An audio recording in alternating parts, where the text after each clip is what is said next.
I think it's a new phenomenon. The problems between men and women have existed forever, obviously. So to say that what's going on and the harassment and so on is because men don't respect women, that's the old story. It's been a problem since Adam and Eve.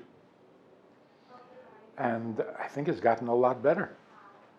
I don't think there's any question that today men respect women more than in the past, in some way.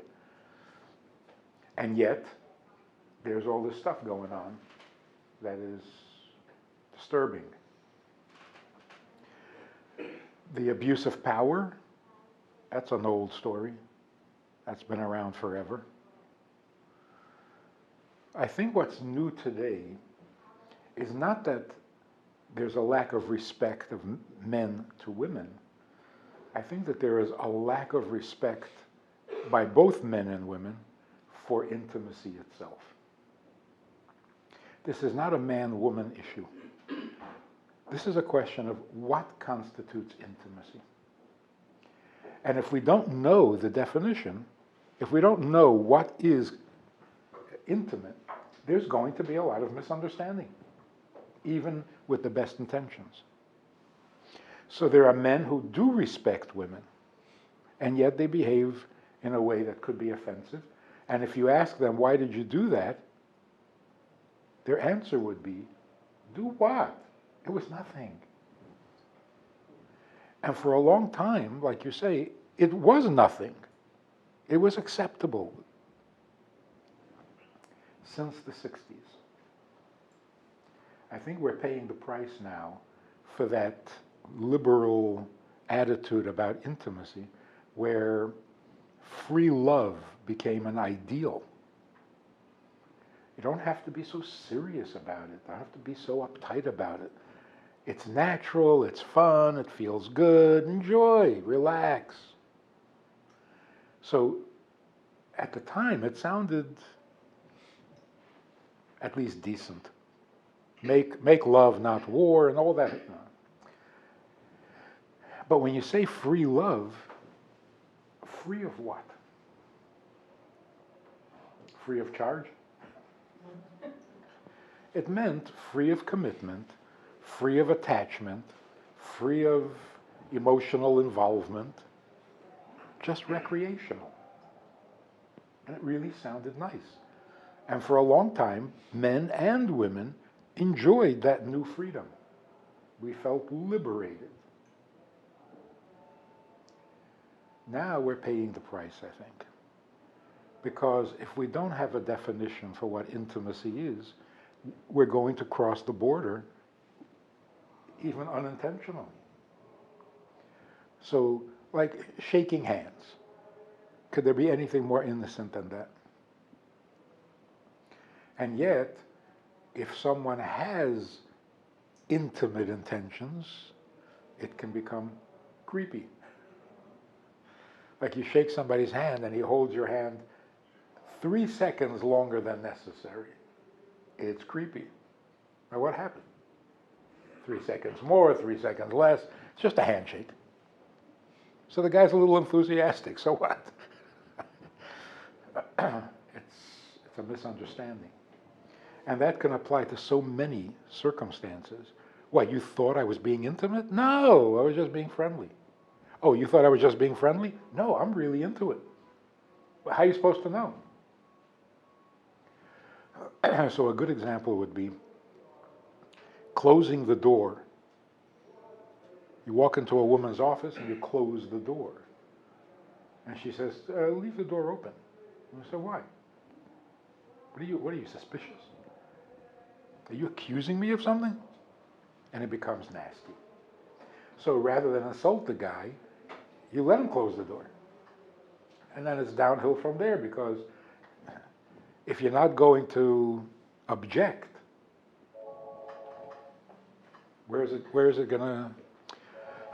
So I think the solution is not more legislation, more rules and regulations that will separate men and women from each other even more.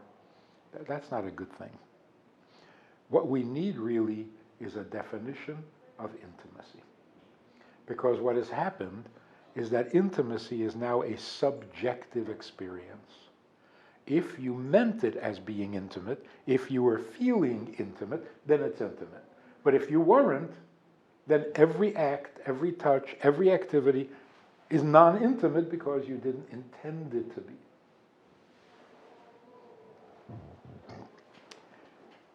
In a sense, if we don't have a definition for intimacy, we're fooling ourselves.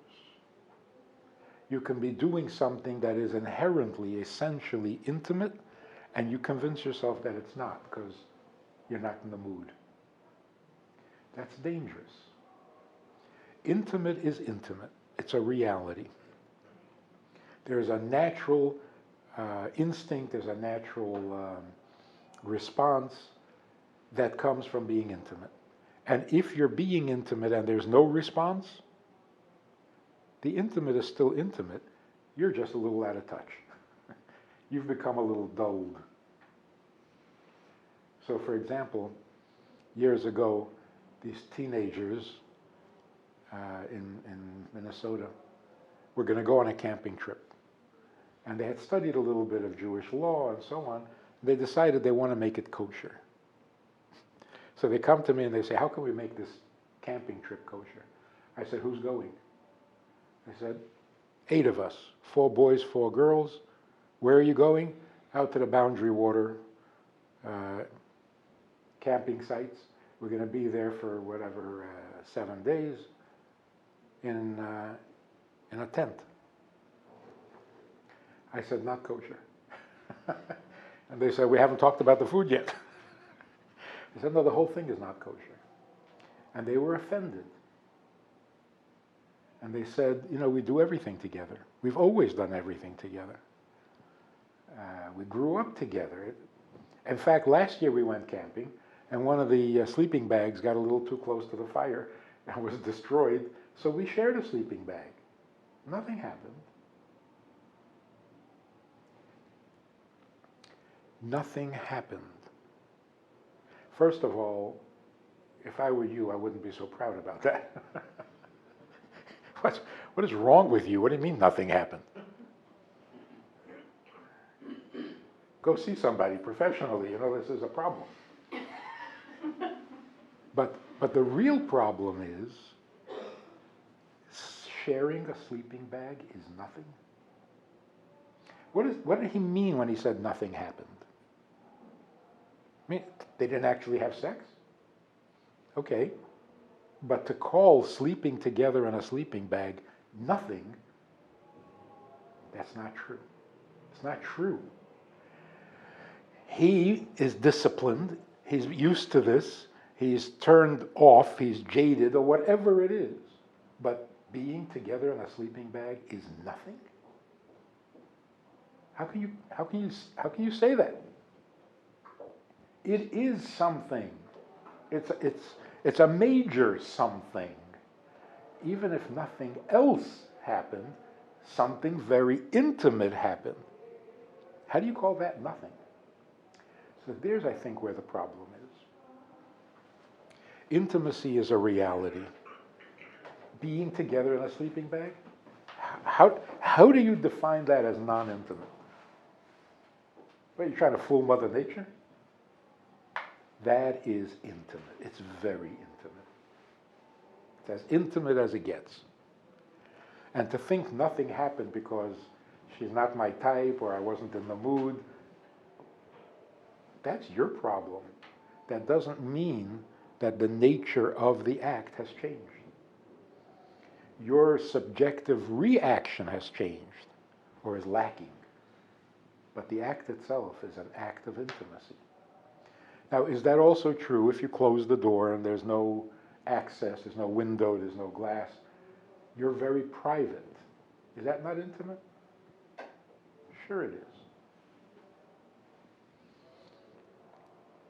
In fact, that's the beginning of all intimacy.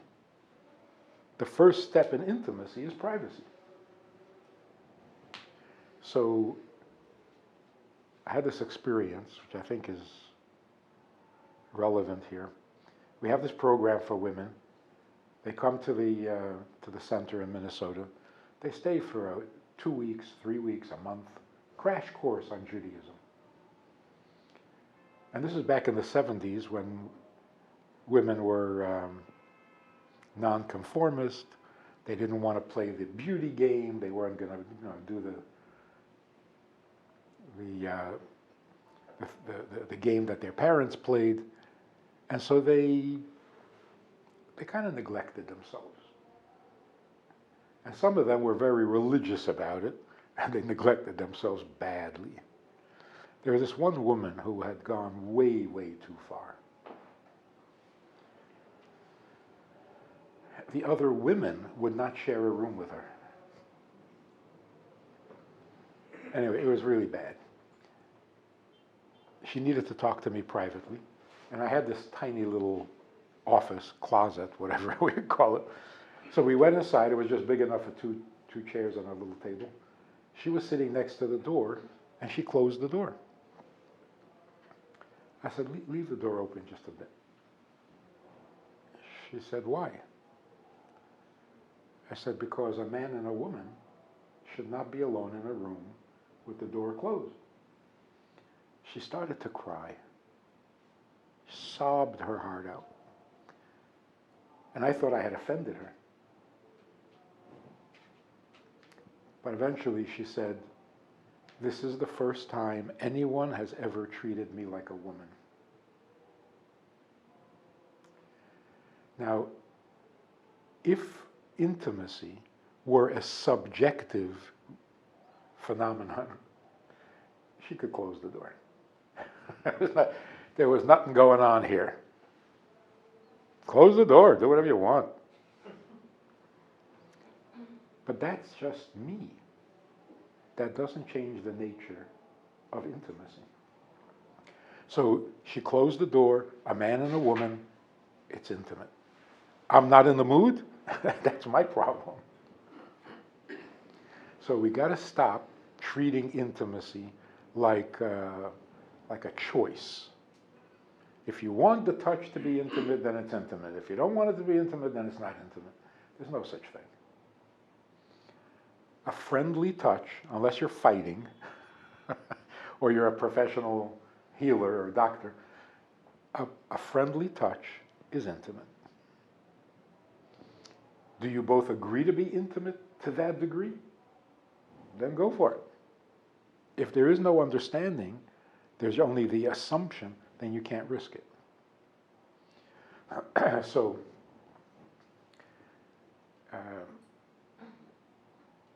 being alone in a room is by its very nature intimate. Before you close the door, make sure that that intimacy is welcome, if it's mutual. Now, religiously, even if it is mutual, if you're not married, it's wrong even if you both agree. But that's the religious side of it. But just by definition, if you're going to do something intimate, make sure that you're both on the same page. And what is intimate? Holding hands is intimate, closing the door is intimate, talking about intimate subjects is intimate. I think if we had that definition, we wouldn't need any laws. We would be fine. But when you reduce intimacy to fun and games gets you in trouble.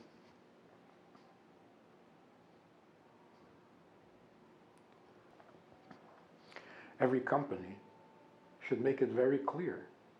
Intimacy is real, and therefore you've got to respect it.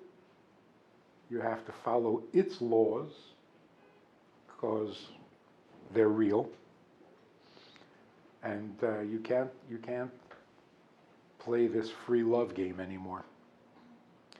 So I think that what women are now complaining about with the Me Too is a backlash, I think, to that loss of definition, to that law, because it shows up outside of the office, outside of the workplace, It shows up in marriages. Happily married couples don't feel like they're being intimate. There's something lacking. There's some kind of a glue that isn't happening. And they don't know what to blame it on because they're happily married. It's a successful marriage. But it's lacking that intimacy. So even between husband and wife, you can have the same misunderstanding. Did we just do something intimate? No, I didn't think so. That's so even between husband and wife, intimacy has to be respected, not taken for granted, not treated like a performance. It's intimacy. Now you're ready for that? You're into that, or you're not? But if anything can be recreational, how do you know what's going on in your own bedroom? So, in marriage counseling, I've noticed this new phenomenon. Happily married couples are miserable. That's shocking. I got used to the fact that many husbands and wives hate each other. And that's why they're having problems. So you got to negotiate a peace. And that was marriage counseling. But now, they like each other. They're happily married. And they're miserable. Because they feel alone in the world. Each of them. Now, marriage is supposed to take that feeling away. When you're married, you're never alone. Here they are, married, and in a quiet moment, they feel alone. Remember that song back, I shouldn't assume that. There was a popular song back in the 70s. It was called Piano Man. Yeah? Sing us a song, Mr. Piano Man? Well, whatever. Anyway, who sang it? Billy Joel? Yeah. So there's an incredibly brilliant line in the song. It's a bar scene. And he's describing the different people in the bar. And he says, sitting at the bar as a couple, they are sharing a drink they call loneliness. But it's better than drinking alone. That's brilliant. They're sharing a drink called loneliness. What do you do when you're lonely? You share your loneliness with another lonely person. And that's pretty sad. But it's not as bad as drinking alone. So loneliness is bad, but aloneness is even worse. And you can be alone even when you're not lonely, because the intimacy is lacking. The reason we are modest, to whatever degree we are modest, is because of human dignity. And that's a sliding scale. You can climb that ladder, more dignified, and it's endless almost. So it's more refined, more elegant, more respectful, and of course, more is better. So modesty simply means the respect for the border between my public life and my private life. In the most simple version, what I do with my wife, I don't do with anybody else. This is my private life, this is my public life. When we blur that border, it gets very confusing, and misunderstandings are bound to happen. So modesty means recognizing the border, respecting the border that distinguishes a stranger from a wife, from a husband, from a father, a mother. The subtle things are, on the one hand, seemingly harmless, but on the other hand, they are more powerful than the more obvious and the more vulgar, obviously vulgar Because subtle things, it turns out, are usually more powerful than obvious things. So subtle doesn't mean harmless. And the contrary. So before a man touches a woman, he's got to be aware of two things. First of all, she's a woman. And second of all, touch is intimate. Now proceed at your own risk. But don't be ignorant. Don't be in denial. You're touching a woman, and touch is intimate. You sure you want to do that? You sure you have the right to do that? You sure you have license to do that? You can't assume that you've been invited, because you haven't. So if you know for sure that this is a close friend and that something happened, like you say, some good news came down and you want to hug in celebration, but you know that it's mutual, all right. But you're doing it with awareness. You're aware that a hug is an intimate gesture. It better be, otherwise it's meaningless. And you're aware that you're hugging a woman. So this crazy idea that we can be platonic, that's who are you fooling? It's like, imagine a man says to a woman, or a woman says to a man, we can be friends. Yeah, we'll just be friends because I don't even think of you as a woman. Well, thank you very much. I love you too. You don't think of me as a woman? No, I don't think of you as a woman. I just want to be your friend. Whose friend do you want to be? Because if you don't think of me as a woman, you're not talking about me. Imagine a non-Jew says to me, I'm not comfortable with Jews. I'm really not. But you're different. I don't even think of you as a Jew. So, bye. You want to be my friend by not thinking of me as a Jew? You're an anti-Semite. Right? You'll be my friend because you don't think of me as a Jew? That's not a friend. So I want to be friends because I don't think of you as a woman? I'm sorry, you got the wrong party. I can be friends with you because you don't seem like a real man to me. Come on, what kind of insult is that? So who are we fooling? We have to do whatever we do consciously.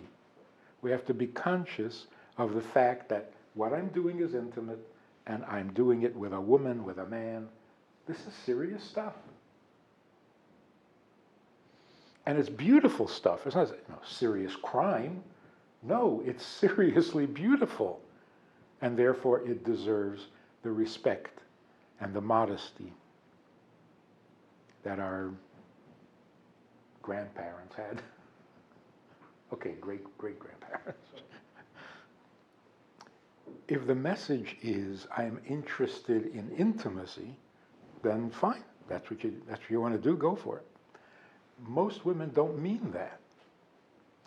So here's another distinction we need to make. There's a huge difference between attractive and provocative, or erotic. Attractive is a very positive thing. Any religion that has a problem with a woman being attractive is misogynistic. There's nothing wrong with an attractive woman. A woman should be beautiful, a woman should be attractive, a woman should look great. Looking great has nothing to do with sexual messages or signals, or has nothing to do with intimate.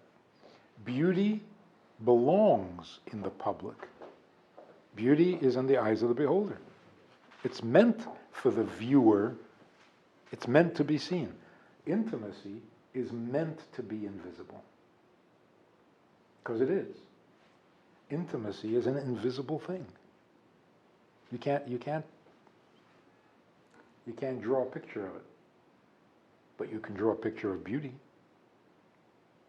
So that confusion also. A woman wants to be attractive, not attracting.